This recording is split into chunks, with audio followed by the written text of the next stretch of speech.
every single day. I mean, literally millions of people log out of their work computers, and they have this dull, throbbing headache right behind their eyes. Oh, yeah. The classic 5 p.m. brain fog. Exactly. And, what do? They blame the blue light from their monitors, or they blame their prescription glasses. Or the fact that they haven't had, their third cup of coffee yet. Right. But what if I told you that in a massive number of those cases, the actual culprit is, well, it's a junior designer who decided to put a 3-pixel drop shadow on a data table. I mean, it sounds like an exaggeration right now. Yeah. But the physiological toll of bad interface design it's incredibly real. It really is. We are forcing human brains to process just immense amounts of visual noise simply to accomplish basic daily tasks. And that is exactly why we are here today. Welcome to the Deep Dive, everyone. Yeah, to be here. Today we are talking about the absolute fundamental building blocks of the digital world. I mean, whether you are a junior designer trying to build a portfolio that actually lands you a job, or a seasoned product manager trying to figure out why your users are constantly frustrated, this conversation is custom tailored for you. Absolutely. It's so necessary. Today, our mission is to break down the core design concepts for someone just starting their career. And we are basing this entirely on a masterful breakdown, specifically Chapter 16, which is titled Tables and Graphs, from the book called Design User Interface. Yeah, and it's such a critical chapter because, well, tables and graphs are the absolute bedrock of the information age. Right, they're everywhere. Literally everywhere. We live in a society that is constantly collecting, categorizing, and serving up data. Yeah. To survive that tsunami of information, the interfaces we use to interact with it had to be pristine. Pristine, yeah, that's the perfect word for it. To give you all a sense of where we are heading today, we are going to explore 2 major overarching themes. First, we're going to get into the mechanical, psychological precision of sorting data. And second, we're going to unpack a golden rule that you, the listener, need to fundamentally internalize. Oh, this is the big one. It is. The rule is, clarity is more important than the number of rows you can fit on one screen. Yes. Say it louder for the people in the back. Right. But before we can start building these pristine interfaces, we have to do some demolition. We absolutely do, because the natural instinct of almost every single human being who opens up a design program is to add. Add everything. Right. We want to decorate. We want to make things look complex and sophisticated. Let's define what we are actually building first, just to get on the same page. When we talk about a table in this context, we are talking about a grid of columns and rows. A simple grid. Yeah, and its entire purpose for existing is to allow a human being to scan, compare, and analyze large sets of data. But the immediate trap, the absolute biggest mistake beginners make, is over-designing that grid. The underlying philosophy here is that the data itself is the only thing that matters. Period. Right, the data is the primary actor. So any interface element that is not the actual data should only exist if it is absolutely mathematically necessary for comprehension. Okay, let me push back on this right out of the gate because I know what people are thinking. Go for it. Let's put ourselves in the shoes of a junior designer. I am trying to get hired, right? Yeah. I am competing against thousands of other portfolios online. Yeah, the market is tough. Exactly. So if I strip away the shadows, the alternating row colors, the neat little custom icons next to every word, and the subtle background gradients, isn't a plain text grid just completely boring? I hear this all the time. It feels like I'm taking this incredibly complex 5-star gourmet meal, my data, and I'm serving it to the user on a flimsy, plain white paper plate. I mean, I want to serve it on a silver platter. I understand that instinct completely. I really do. Yeah. But your analogy is actually inverted from the perspective of human cognition. Wait, how so? You are viewing the interface, the borders, the shadows, the colors, as the meal. But the data is the gourmet meal. Oh, I see. The interface is just the plate. Now, imagine you go to a Michelin star restaurant. Okay, I'm there. They don't serve you a delicate, complex dish on a plate that is covered in bright, neon geometric patterns with raised bumps and flashing LED lights. Right, because you wouldn't even be able to see the food at that point. Exactly. The plate is almost always pure white, perfectly smooth, and completely invisible to your conscious mind. It exists solely to deliver the food to you. That makes a lot of sense. So when you add a drop shadow to every single cell in a data table, you are adding cognitive friction. Okay, let's define cognitive friction, because that sounds like exactly what causes the headaches I mentioned earlier. It is. It absolutely is. When a user looks at a screen, Their visual cortex has to physically process every single pixel. Wow, every pixel. Yeah, the brain doesn't just naturally ignore shadows and borders. It subconsciously analyzes them.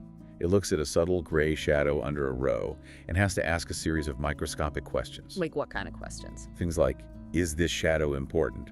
No. Does this shadow convey a change in data state? No. Is this shadow part of the text? No. Wow, so every single shadow is triggering a micro decision in the brain? Yes. And that processing takes milliseconds. Which doesn't sound like a lot. Right, but when you multiply those milliseconds by 100 rows and then multiply that by 8 hours a day, it leads to profound cognitive fatigue. That is wild. True professional design isn't about making art. It is about facilitating analysis. You have to strip away the shadows, the unnecessary backgrounds, the icons, and often even the divider lines themselves. So you're saying the aesthetic beauty of a professional interface comes from its invisible elegance. Exactly. The goal is to create a perfectly transparent glass plate. That actually fundamentally changes how you look at a blank screen. It's not a canvas for you to paint on, it's a window you are trying to keep clean. Precisely. If you are designing a coffee shop menu, right? Espresso, doppio, cappuccino, latte, and their prices. When you strip away all the junk, you are left with nothing but raw words and numbers floating in space. Which opens up a massive biomechanical challenge. Because once the decorative junk is gone, we are left with just raw text and numbers.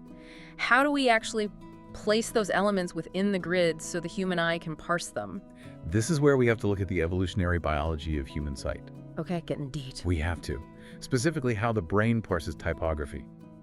Because the alignment of text and numbers isn't some arbitrary stylistic choice. Right. It's not just about what looks pretty. Exactly. It is entirely dictated by how our eyes physically track across a surface. And there are two incredibly rigid rules that emerge here. Yes. First, text data, along with the column labels above it, should always be left aligned. Second, numbers should almost always be right aligned. So let's tackle the text first. Why is center alignment such a complete disaster for readability?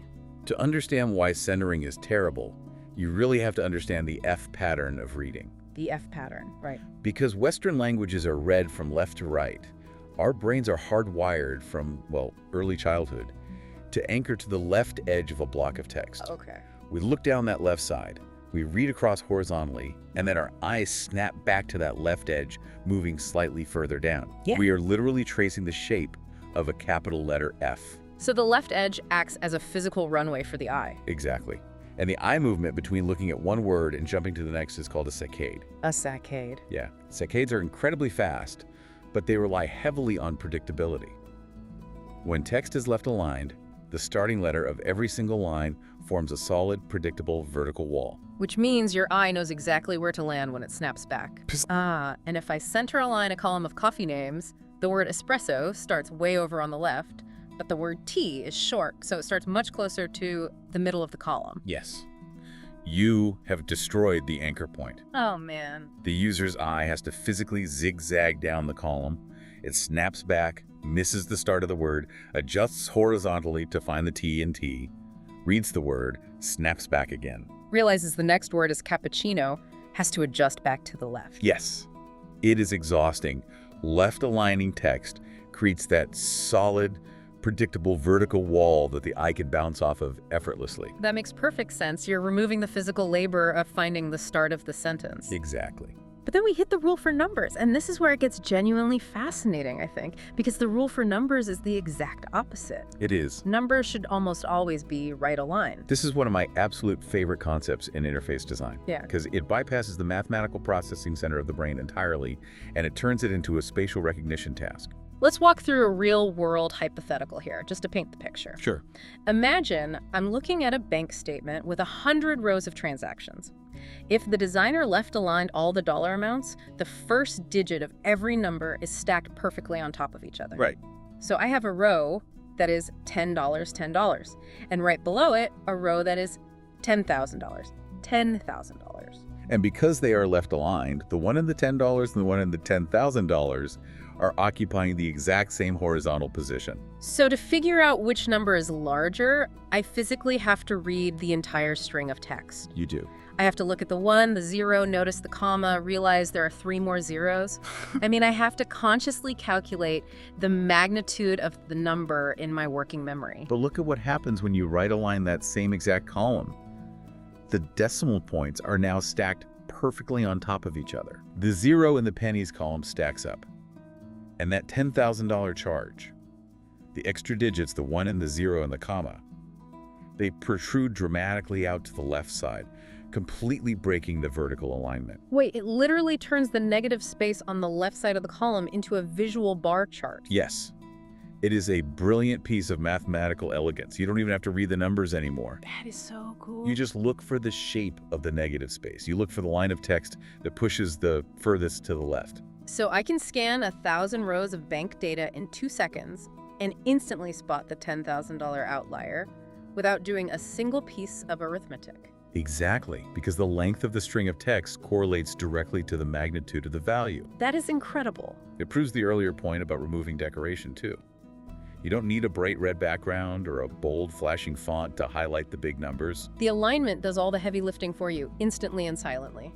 It reduces the cognitive load to absolute zero. Okay, so we've stripped the noise. We've built this stark, perfectly aligned grid where text forms a left wall and numbers build a right-aligned bar chart. Beautiful. But that brings up the next critical question. How close together should all these rows be? Which leads us directly into the great density debate. The density debate. This is, without a doubt, the most contentious battleground between designers, product managers, and clients. Let's establish the golden rule first. Clarity is more important than the number of rows you can fit on one screen. Amen. I have been in so many meetings where a client looks at a beautifully spaced data table and says, "Can we tighten this up? I want to see 50 rows at once. I really don't want the user to have to scroll." Oh, that phrase. I don't want the user to have to scroll. It is rooted in a massive psychological myth called the fold. The fold. And we really need to trace the history of this to understand why it's so toxic to modern design. This goes all the way back to print newspapers, right? Exactly. When you look at a newspaper folded in half on a newsstand, you can only see the top half of the front page. Sure, because it's physically folded. Right. That physical limitation meant publishers had to cram the most important eye-catching headlines above that literal physical fold to get people to buy the paper. Okay. So when early web design started in the 1990s, designers and marketing executives brought that print anxiety into the digital world. They just copy-pasted the concept. They did. They assumed users were terrified of the unknown space below the bottom of their monitors. So they crammed every conceivable piece of data into the top 800 pixels of the screen. But that was 30 years ago. I mean, we have had scroll wheels on mice for decades. We all have glass supercomputers in our pockets where scrolling is literally the most natural, fluid physical gesture you can make with a human thumb. The fear of scrolling is completely irrational in the modern era. People are not afraid to scroll. No, they're not. They scroll for hours on social media. Exactly. The physical effort required to flick a thumb or roll a mouse wheel is practically non-existent. However, and this is the key, the cognitive effort required to read tightly packed, unspaced text is immense. Let's talk about what actually happens to the eye when lines of text are too close together. When you decrease the vertical spacing between rows, you are stripping away the isolation that allows the eye to focus. Okay. When a user tries to read row 12, the ascenders and descenders, the tall parts of letters like H and the hanging parts of letters like Y from rows 11 and 13 bleed into their peripheral vision. Oh, wow. I never thought about that. Yeah, so the visual cortex has to actively work to separate the target text from all that surrounding noise. So when a product manager demands high density to avoid scrolling, they're basically trading a microscopic, effortless physical action like moving a thumb 1/4 of an inch for a massive, exhausting cognitive headache. That is precisely the trade-off. For the vast majority of digital products, dense simply equals illegible. Now, I do want to play devil's advocate for a moment here. All right. Because surely there are exceptions, right? What about financial software?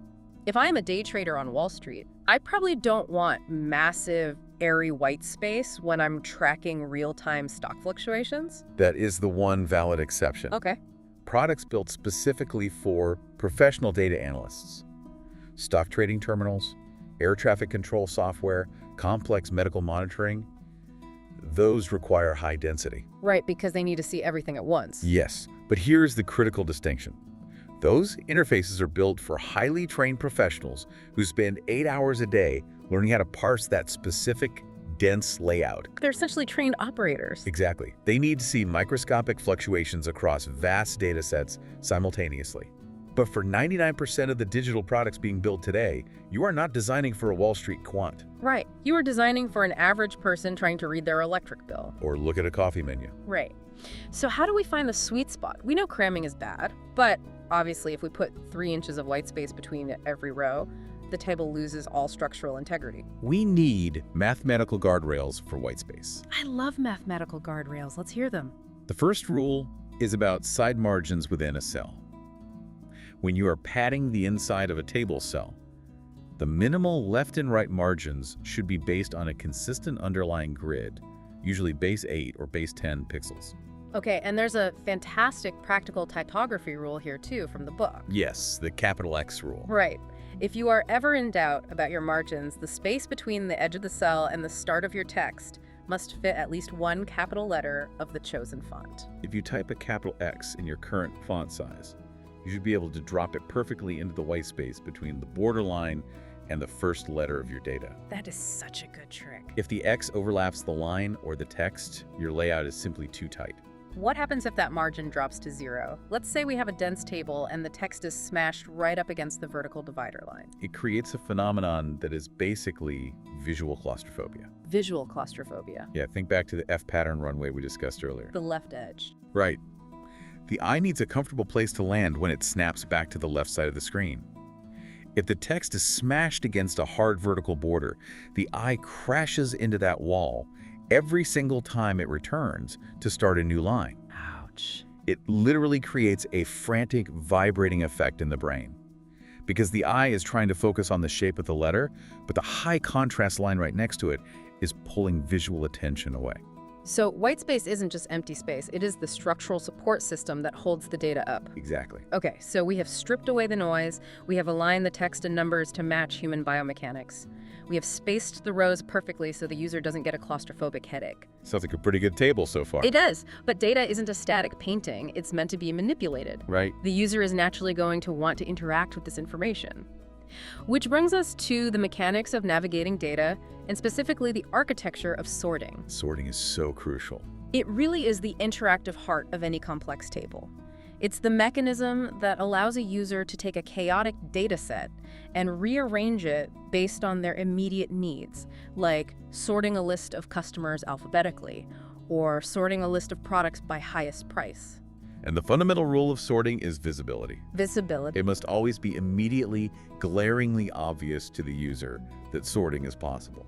The classic pattern here is the small up or down arrow right next to the column label. Yes, exactly. But there is a secondary rule that is frequently ignored. Oh. When a user clicks that arrow and a specific column dictates the sorting order for the entire table, that column must be highlighted. Meaning you either make the text of that column label bolder, or you give that entire specific column a very subtle background color. Yes. Why is that visual feedback so critical? It's all about maintaining context. Okay, give me an example. Imagine you are looking at a table of 500 employees. By default, it's sorted alphabetically by their last name.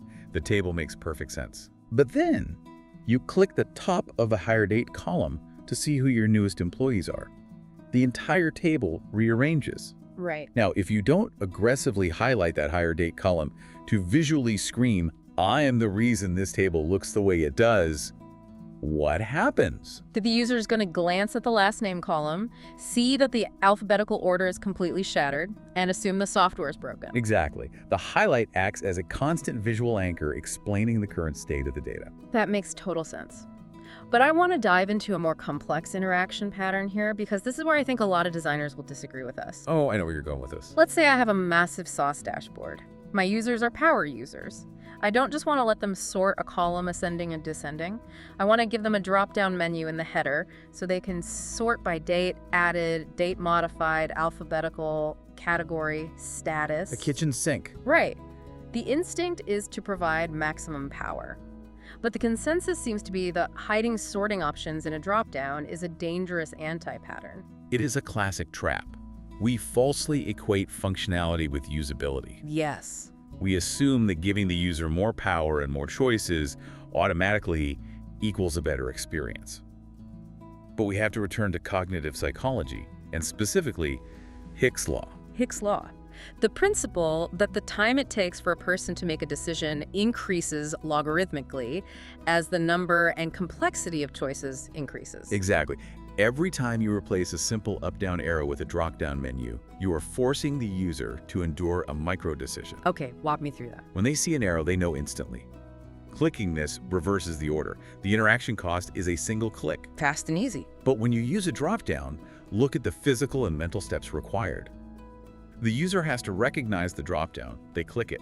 They have to physically read a list of 5 options. They have to process what each option means. Yes, they have to make a decision. They move the mouse down, select the option, and wait for the table to reload. And the worst part is what happens after they make the selection. Precisely. The drop-down closes. And the current sorting state is now hidden inside a closed menu. It vanishes. So if the user walks away to get a cup of coffee and comes back, they have to rely entirely on their short-term working memory to remember how the data is currently organized. That's terrible. Good design protects the user from unnecessary complexity. It really does. So the lesson is, if the data in a specific column really only needs to go from highest to lowest, do not inject a complex drop-down menu just because you know how to code one. Exactly. Restraint is the hallmark of a mature designer. Speaking of maintaining context and protecting the user's working memory, there is another non-negotiable rule when dealing with interaction. Sticky headers. Sticky headers. This ties right back into the density debate. We established that users are perfectly happy to scroll down a long list. Right, the thumb movement. But scrolling introduces a massive usability flaw if the interface isn't built to handle it.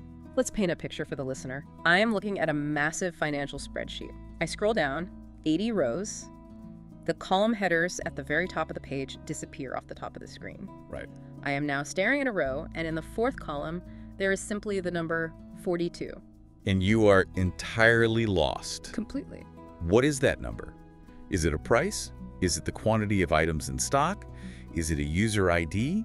Is it the age of the customer? I have no idea. Because the label row is gone, the data has been stripped of its meaning. To figure it out, I have to scroll all the way back up 80 rows, look at the 4th column, memorize the word quantity, and then scroll all the way back down and try to find the row I was originally looking at. It's absolutely infuriating. It destroys the fundamental utility of the table.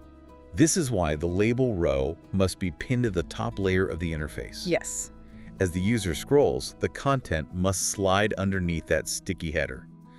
That header acts as a persistent anchor. It ensures that the data never, ever loses its context, no matter how deep into the information the user chooses to dive. It's about respecting the user's time. You are refusing to make them memorize your interface. Exactly. Okay, so we are building an incredibly solid foundation here. It's clean, it respects biomechanics, it's spacious, and the sorting is highly intuitive without being overwhelming. It's a great table.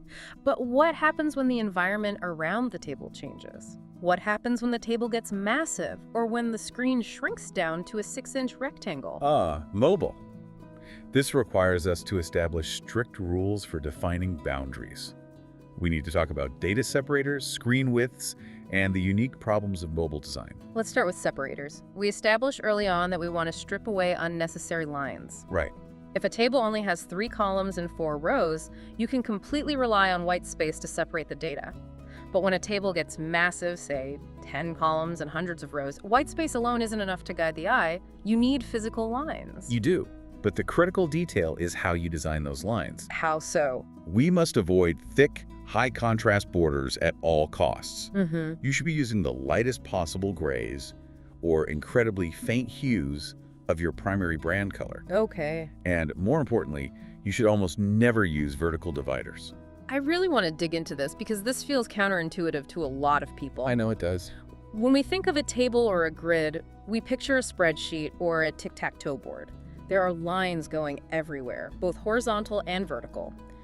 Why are vertical dividers so frowned upon in modern UI? We have to go back to the mechanics of eye tracking. When a user looks at a row of data, their primary goal is to connect the information horizontally. Okay. They want to read the name espresso, track their eye across the screen to the size column, and then track further across to the price column. Right. A horizontal line beneath that row acts as a gentle guiding track. It keeps the eye from drifting up or down into the adjacent rows. It's like the rails on a train track. Exactly. But what happens when you introduce a hard vertical line between every column? It stops the eye. A vertical line is a wall. It physically chops the horizontal flow of the reading experience.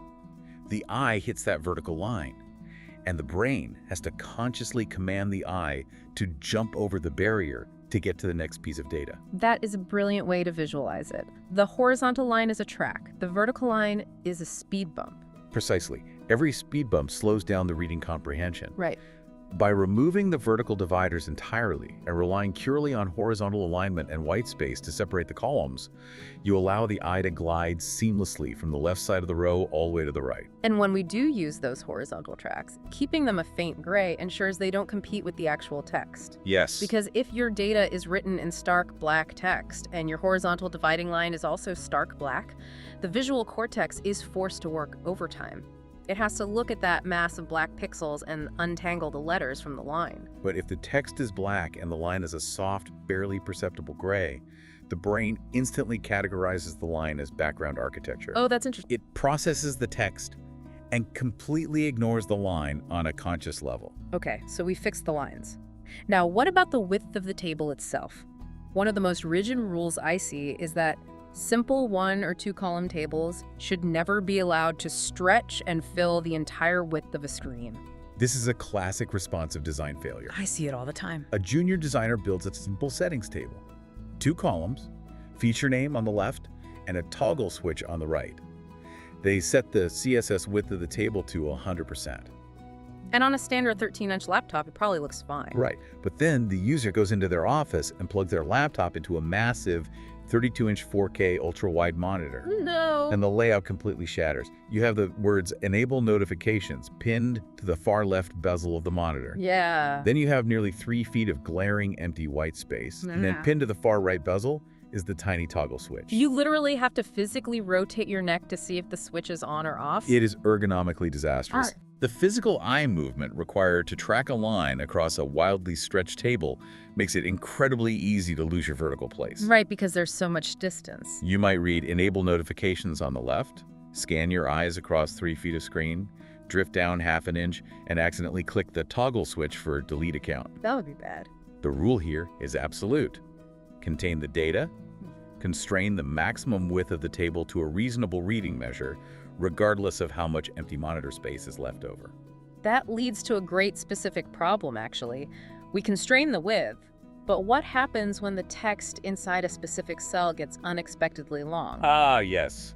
Let's say my table is perfectly constrained, but one of the items isn't a short word like espresso. It's like single origin Ethiopian Yirgacheffe pour-over light roast. A mouthful. Right. That is not going to fit on one line in my neatly constrained column. This is where we see one of the most destructive habits in amateur design. A designer looks at their beautiful, uniform grid. They see this massive string of text breaking their perfect layout, and their immediate solution is to selectively decrease the font size of that one specific cell to force the text to fit inside the box. They shrink it down to like an 8-point font while the rest of the table is at 14 point. Yes. It looks completely broken. It looks broken, but more importantly, it destroys the visual rhythm of the interface. Right. When a user is scanning a column, their eye establishes a rhythm based on the size and weight of the typography. When they suddenly hit a cell with microscopic text, that rhythm violently derails. So what's the solution? Because they resist it, because it makes the table look messy, right? The solution is remarkably simple. Keep the typography consistent and let the text wrap. Keep the font size identical. Exactly. Let the long text break into 2, 3, or even 4 lines. But won't that make that row taller? Yes, it will make that specific row taller than all the others. It will introduce vertical asymmetry into your grid. But vertical asymmetry is vastly preferable to illegible microscopic text. You must prioritize readability over visual perfection. Always. Okay, so stretching tables on widescreens is bad. But what about the absolute opposite extreme? The mobile problem. Hey boy, the mobile problem. We have a beautifully spaced 5-column data table on a desktop monitor. But a mobile phone screen is a narrow vertical rectangle. We can't shrink the text, as we just established. Yeah. And forcing a user to horizontally scroll back and forth across a table on a phone is a notoriously miserable experience. How do we solve this? So this requires a structural metamorphosis. You cannot force a wide horizontal layout into a narrow vertical container. Okay. You have to implement a pattern where the wide table breaks down into a set of mobile cells or cards. Let me try to visualize this transformation for everyone listening. Please do. On the desktop, I have a horizontal row that reads straight across. Espresso, small, to go, $6, 4 columns. When I view that same data on a mobile phone, that single horizontal row breaks apart and restacks itself into a vertical card. Yes. Inside this mobile card, you might have the bold label espresso at the top. On the next line, it says size, small. Below that, type, to go. And finally, price, $6. Okay. Then there is a physical divider space, and the next vertical card begins for the doppio. You are taking a data structure built for horizontal scanning and rebuilding it for an environment where the only natural gesture is vertical scrolling. The consensus seems to be that this card pattern works effectively for tables up to about 5 columns. Usually, yes. If your desktop table has 15 columns, stacking all of that data vertically means a single row takes up 3 entire screens on a phone. It becomes completely unmanageable. It does. But I want to explore the trade-off here. What are we sacrificing when we switch from a traditional grid to these stacked mobile cells? You are sacrificing the fundamental superpower of a data table. Which is? The ability to compare data across a single axis. Okay, explain that.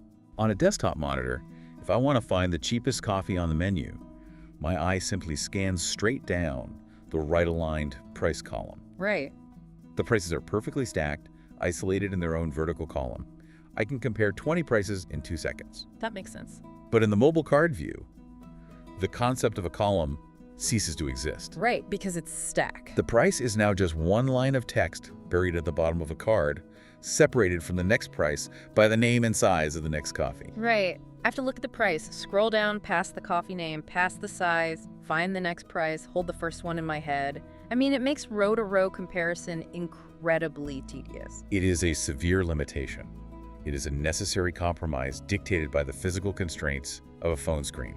But as a designer, you must be acutely aware of that cost. You are trading the analytical power of easy comparison for the fundamental necessity of basic legibility. This is why I find interface design so deeply fascinating. It isn't just about making things look pretty. It's a constant high-stakes negotiation between screen space, human anatomy, cognitive load, and data structure. It's a balancing act. And it's incredible to note that we have spent this entire deep dive discussing alignment, padding, sorting, wrapping, and borders, and we haven't mentioned color once. And that is a very deliberate omission. Which transitions us perfectly into one of the most unyielding rules of professional design: color theory and the grayscale test. This is a big one. The rule is simple but ruthless. You must always start designing your table using nothing but shades of gray. It is a rule that separates the amateurs from the professionals. Why is designing in grayscale so critical? I mean, why can't I just pick my brand colors right at the start? Because if you start with color, you will inevitably use color as a psychological crutch to fix structural failures. A crutch. Yes. Let's say you build a table and your rows are too close together. The text is cramped and bleeding together. If you are working in full color, your immediate instinct will be to apply alternating background colors to the rows, what we call zebra striping. Oh, yeah. One row white, one row light blue. Right. Maybe making one row bright blue and the next row white, just to force visual separation. You're using a bucket of paint to fix a broken foundation. Exactly. The real problem isn't a lack of color. The problem is a lack of white space and poor typography. Designing in pure grayscale forces you to confront your structural mistakes. It's like sketching a portrait. If the anatomy of the sketch is flawed, if the eyes are too far apart, or the jawline is crooked, splashing a bunch of vibrant, beautiful watercolor paint over the pencil lines isn't going to save the portrait. No, it won't. You don't have a masterpiece, you just have a colorful, disproportionate mess. That analogy is flawless. The grayscale test is the ultimate lie detector for your interface. The lie detector, I love that. If you can look at a purely black, white, and gray table, and you can easily read the text, effortlessly distinguish the hierarchy of the data, and navigate the sorting mechanisms, then your alignment, your typography, and your spacing are mathematically sound. And only then have you earned the right to add color. Exactly, only then. And even then, the restraint required is massive, right? The recommendation is to limit your palette drastically. Very drastically. You stick to shades of gray for the borders, maybe a subtle pastel background for the header row to differentiate the labels, and perhaps one slightly darker shade to highlight the active row a user is hovering over. That's it. The less color you use, the more impact it has when you finally do use it. But there is an even more vital reason to master the grayscale test, and it has to do with accessibility. Yes. When we move away from simple tables and start talking about data visualization, pie charts, bar graphs, complex line charts relying on color becomes downright dangerous. This is a critical failure point for a lot of enterprise software. Differentiating slices of a pie chart using color alone completely alienates visually impaired users, specifically those with color blindness. Let's break down the mechanics of this because it's important. It is. Red-green color blindness, or deuteranopia, is incredibly common. If I'm a designer and I build a beautiful pie chart showing a company's financials, I make the profit slice vibrant green and the losses slice a stark red. To me, the contrast is obvious. But to a user with deuteranopia, the photoreceptors in their eyes do not differentiate between those specific wavelengths of light. So what do they see? That vibrant green and that stark red might both render as the exact same shade of muddy olive brown. Oh, wow. If those two slices are sitting right next to each other on the pie chart, the boundary line between them completely vanishes. So the user just sees one massive unbroken circle. Yes, the financial data is completely inaccessible to them. So how do we solve this? We can't just stop using graphs. This is where the grayscale test proves its absolute worth. You take your colored graph and you apply a black and white filter to your monitor. Okay. If that green and red turn into the exact same shade of medium gray and you can't tell them apart, you have failed the accessibility test. So what's a structural solution? The structural solution here is to use patterns in addition to color. Give me an example of how that works in practice. Instead of just relying on a solid green fill and a solid red fill, you apply a texture. Okay. The profit slice is green, but it also has stark diagonal white stripes overlaid on it. The losses slice is red, but it is covered in a dense pattern of white polka dots.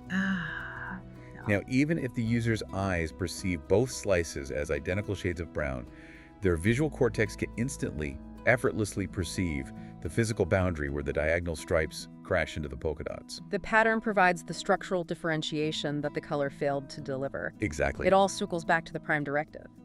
Clarity over everything. This brings us to a fascinating final topic. It's a phenomenon that perfectly encapsulates this tension between aesthetics and function. I know what you're going to say. We are talking about the unreal graph epidemic, and I absolutely love diving into this because it exposes the massive gap between designing for a portfolio and designing for the brutal reality of the real world. The Dribbble phenomenon. It is a trap that ensnares almost every junior designer. For those listening who might not be immersed in the design community, sites like Dribbble or Behance are essentially Instagram for user interface designers. That's a good way to describe it. They are platforms where you post beautiful, curated snapshots of your work to get likes, build a following, and hopefully attract recruiters. And there's a very specific, highly fashionable way that designers treat line graphs on these platforms. Let's establish what a line graph actually is first. A line graph is a visual tool used to compare two values, usually tracking the growth or decline of a metric over time. To make a real line graph readable, you have to ensure the line is thick enough to track, the colors have high contrast against the background, and the tooltips, the little floating boxes that pop up with exact numbers when you hover over a data point, are perfectly legible. But that's not what you see on Dribbble. No, it's not. When you look at an analytics dashboard on a portfolio site, you see these incredibly beautiful, sweeping, mathematically perfect sine wave curves. They look like art. They do. They are perfectly symmetrical. And underneath the line, there is always this gorgeous, vibrant color gradient that slowly fades down to complete transparency at the bottom of the graph. It looks like a glowing neon ocean wave. It's breathtaking. It is aesthetically stunning, Yeah. but it is fundamentally dishonest. The book actually calls this out explicitly. It gives you the step-by-step recipe for how designers fake this look. They draw a vector curve with perfectly spaced anchor points, they mirror the upward and downward slopes, they close the shape, and they apply a gradient fill. It's an illusion. And the reason it's an illusion is that real data does not behave like a symmetrical sine wave. Yeah. Real human data is violent. It is chaotic. It is ugly. If you are tracking the daily active users of a real sauce product over a month, that line isn't a smooth wave. It's a jagged mountain range. Exactly. It spikes drastically on a Tuesday after a marketing email goes out. It drops to absolute zero on Wednesday afternoon because Amazon Web Services had an outage and your servers crashed. It stutters along chaotically through the weekend. This is the critical thinking exercise every junior designer needs to internalize. What's that? Imagine you spend a week designing an entire analytics dashboard for your portfolio. You use these fake, perfectly smooth Bezier curves. You type in perfectly constrained, symmetrical numbers. It looks like a modern art masterpiece. Okay. A recruiter at a major tech company sees it, they're blown away, and they hire you. Sounds like a dream come true. And then on week 1, you sit down with the engineering team. They take your beautiful, fragile interface, and they hook it up to the live production database.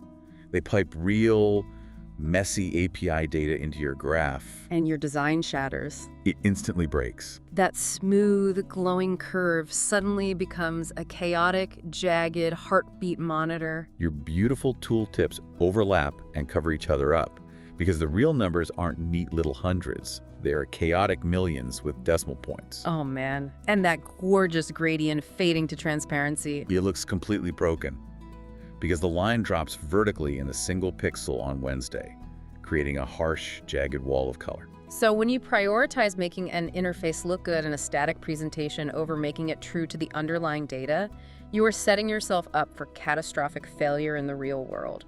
Real-world asymmetry will completely destroy a fragile, unreal design. You cannot design for the best-case scenario. You have to design for the worst-case scenario. You have to design for the messy, unpredictable, asymmetrical reality of human behavior.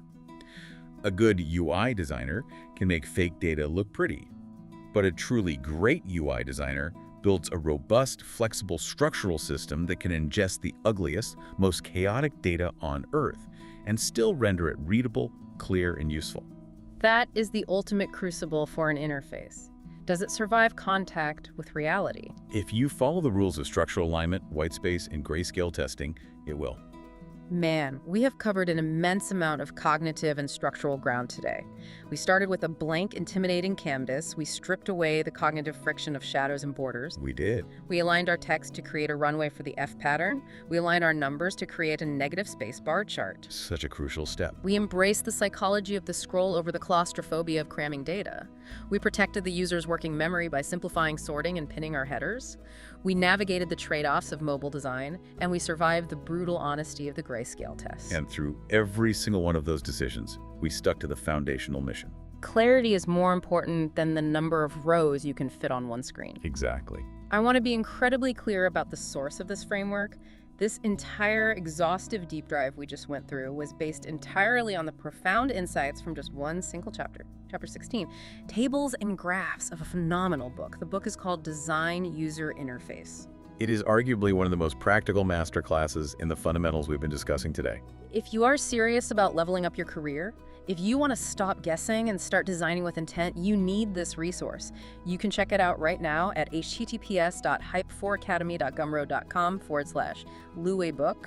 I will read that URL one more time so you have it.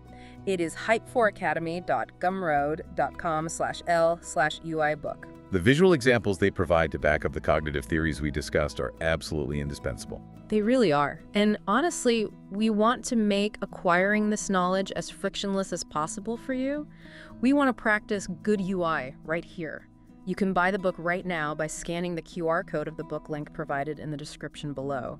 Just pull up your phone, scan that code, and you are immediately there. So easy. And finally, if you want to keep leveling up your skills, explicitly make sure you follow us for more technical design breakdowns and career-building content just like this. We are here to help you turn that intimidating blank screen into a masterpiece of clarity. I want to leave you with a final thought to mull over as you go back to your Figma files or your development environments today. Okay, let's hear it. Think about the applications you use every single day. Your banking apps, your healthcare portals, your social feeds. Yeah. How much of the digital world we interact with daily has been fundamentally compromised because a designer somewhere prioritized making it look good in their portfolio over making it true to the underlying data? Man, it changes the way you look at every screen. It really does. Well, you've got the tools now. Go build something honest. Thanks for diving deep with us.